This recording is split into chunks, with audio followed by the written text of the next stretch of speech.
Maligayang Pasko! Ako po si Anika at kwentista ako po ngayon.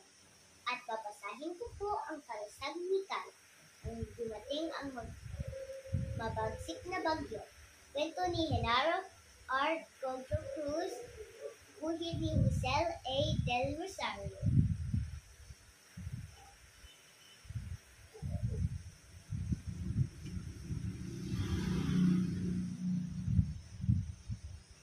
May malakas na bagyong parating. Kala, ikaw muna ang bahala sa kapatid mo, ha? Nagmamadaling biling ni Tata.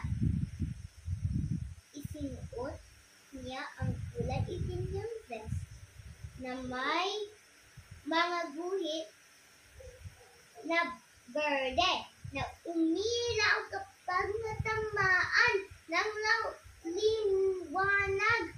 Ang sombrero niyang kulay berde na may logo ng barangay at ang ID niyang malaki.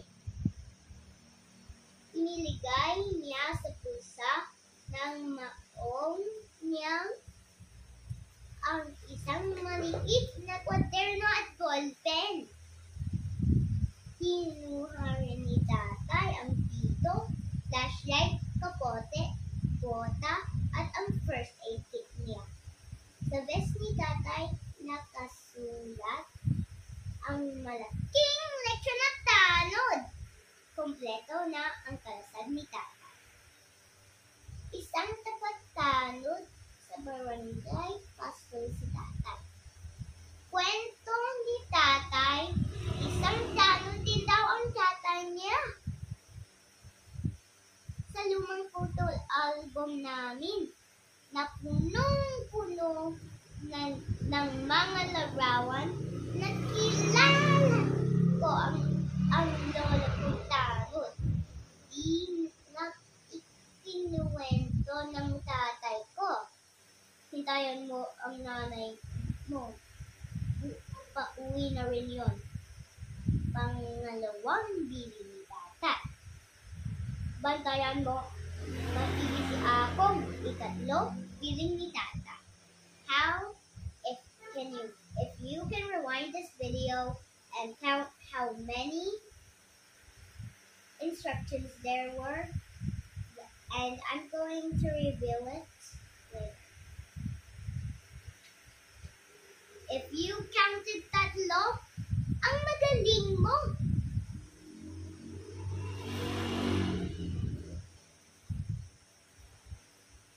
Ang totoo, ako naman ang tanod ng kapatid mo ko sa loob ng aming bahay, lalo na noong magsimula ding manahi ng mga damit si nanay sa bayan.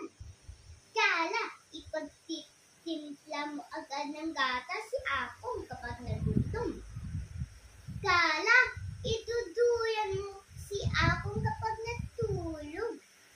Kala, huwag mong hayaang kagatin ng lamok si Akong. Kala, pabantayan mo lagi si Akong. Baka mahulog siya sa hagdan. Kala, pagkainin mo ng biskuit si Akong. Ito ang mga bili ni nanay sa akin sa tuwing umalis siya araw-araw. Ngayon hapon, pinakamalakas ang buhos ng ulan. Mataas naman itong tinitirahan namin kumpara sa mga lugar na pupuntahan ni Tatay.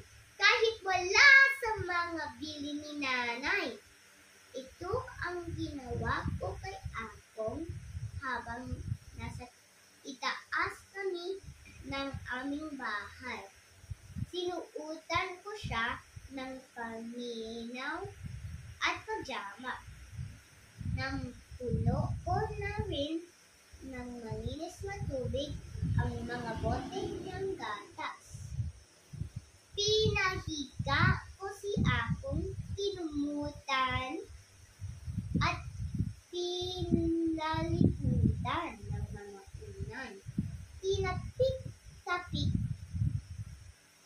ko rin para di siya matakot. If you don't know what tinapik-tapik means, then it's just like tapping.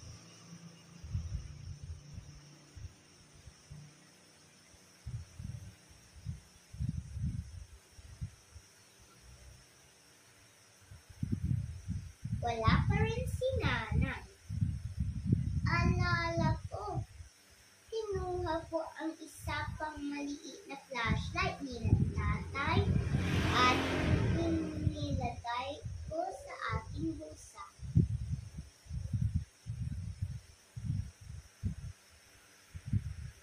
Pero walang nagawa ang mga unan sa palibot ni Apong at walang nagawa ang mga pagtapik-tapik ko sa kanya. Humahampas ang hangin sa dingding ng aming bahay. Lumalangit-ngit ang aming bubong, parang tatangayin. Ang aming bintana, salitan ang kulog at kidlat. Takot na rin si Apo. Nagtalukong kami ng kumot. Kinuha ko ang maliit na flashlight at saka ko ito pinailaw. Nilibang ko si Apong para kaming nasa loob ng kuweba. It's like cave. Ooh, look at that. There's a spider web there and some rocks over there.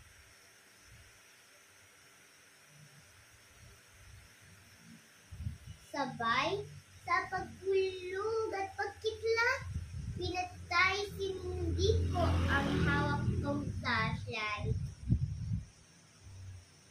Napalitan ng pagkamangha ng ang takot ni Apong. May mga aninong sumusulpot at naglalaho. At nagkatulog ang kapatid ko. Magaling ka. Kinulutan ko uli siya. Pinalibutan ko siya ng aming mga unan.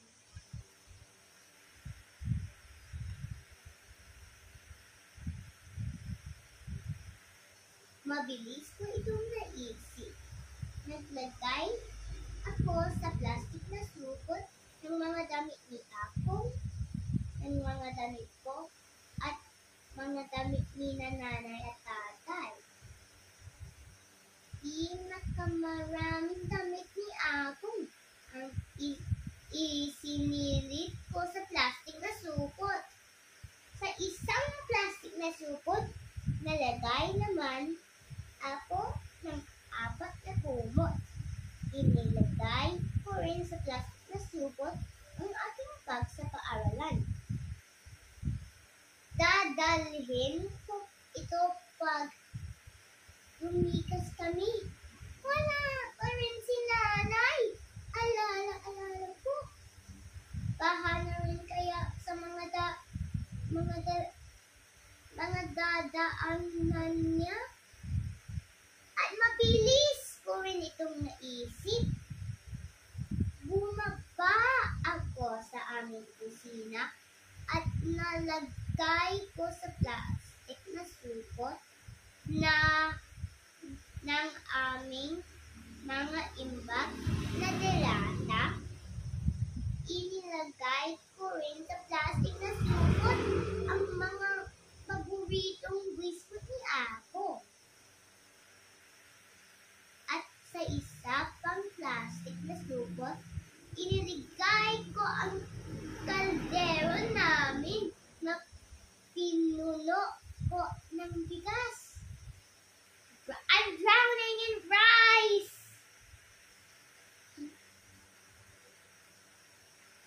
Parang napuno ng ayuda ng galing sa barangay.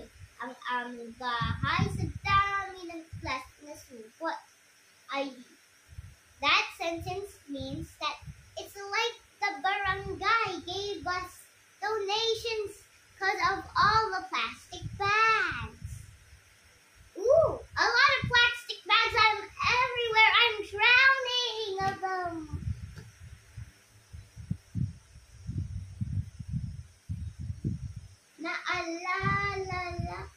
Naalala ko ang lumang photo album ng aking lolo. Iniligay ko rin ito sa plastic na supot at saka inilagay ko sa itaas ng aparador, sa itaas ng aming bahay. Mahalaga ito kay tatay. At wala pa rin si nanay. Alala na ako. Alala na ako means you're so worried now.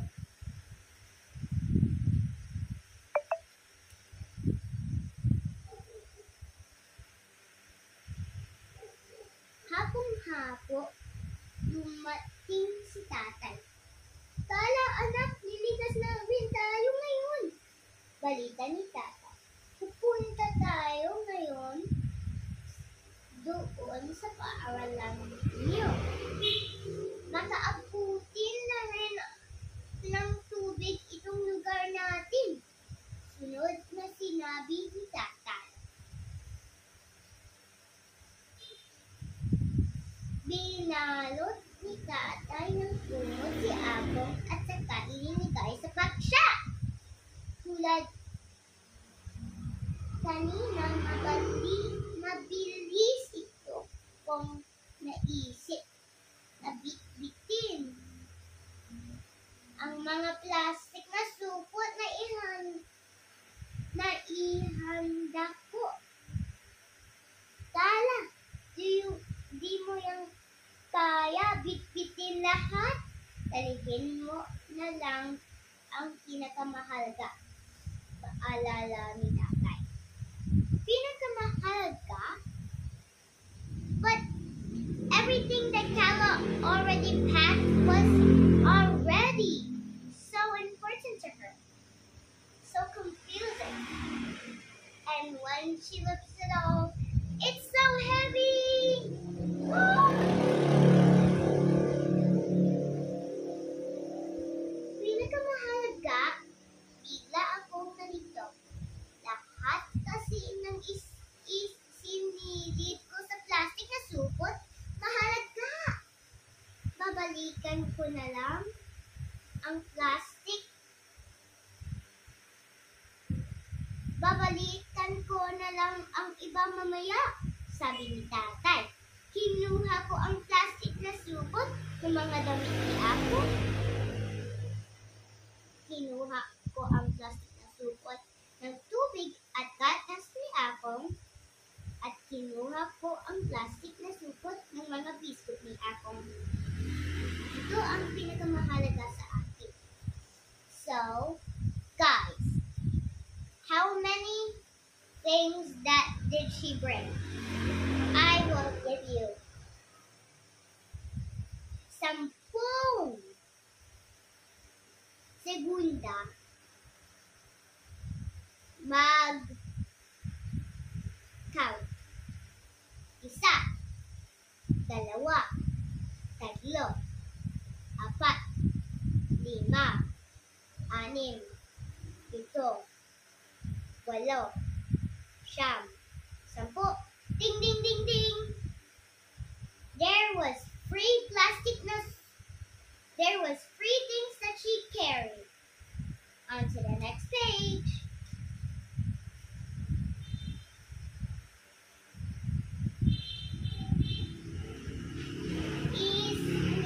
Isinuot sa akin ni tatay ang isang maliit na tupote.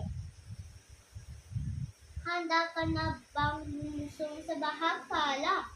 Tanong ni tatay. Si Ako nasa baksya na dala ni tatay. Do you see Ako in the right over here. Silly apple. Nadala ni Tata. Natulog pa rin siya. Kasabay namin ng iba pang naming kapitbahay na lumikas. Isip ko si Nana. Do you see a guy on the roof? Zoom in. Here. Oh, right over here, a guy on the roof is here. Humampas ang hangin sa aming pisngi. Nagsaysayawan ang mga kable ng kuryente. Woo! I'm dancing!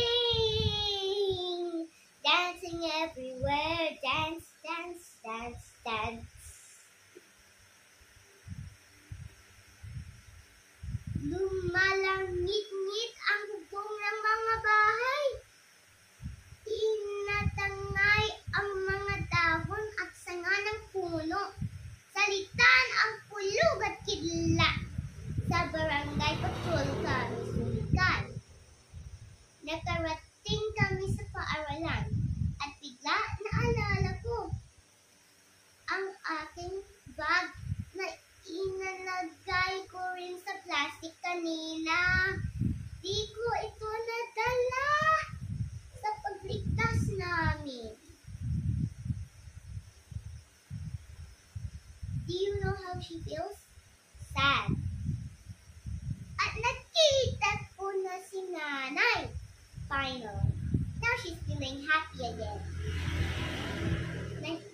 Na naghihintay sana sa amin sa paaralan.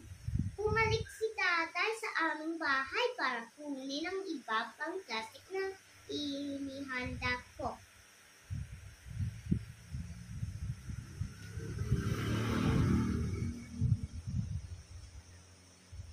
Sa isang silid kami pumunta ni Nanay at Tatay. Inala mo ba ang gatas ni Akong anak? Nang tanong ni Nanay. Siyempre naman, Nanay! Sagot ko. Salamat, Kala. Talagang mahusay kang tanod ng iyong bunsong kapatid. Puri ni Nanay si Akin. Sa gabing yun, nakita ko si Tatay na walang pagod na umaalay. Nay, sa mga dumarating sa paaralan, lalo sa mga batang, babae, at matanda, kalasag ng aming buong barangay ang mga tanod tulad ni Tatay. Lalo na kung may malakas na bagyo, hurricane. Kalasag din namin ni Akong si Nanay at si Tatay. At sisikap din kung laging maging kalasag ni Akong, lalo na kung walang si Nanay at Tatay sa aming bahay. The end. Hope you guys had a good time. Tell me what the moral of the story is for you on the comments down below. And what did you learn from it? The moral of the story for me is that you should plan ahead. And even if your parents don't say it and you think, and my learning is if it's not in the instructions and you think it's okay, then you should do it even without your parents' instructions. But make sure to do this with only good things. And the moral of the story is again, plan ahead. Bye! Hope you had a good time. If you liked it, subscribe. If you like it, like the video. And if you super duper love it,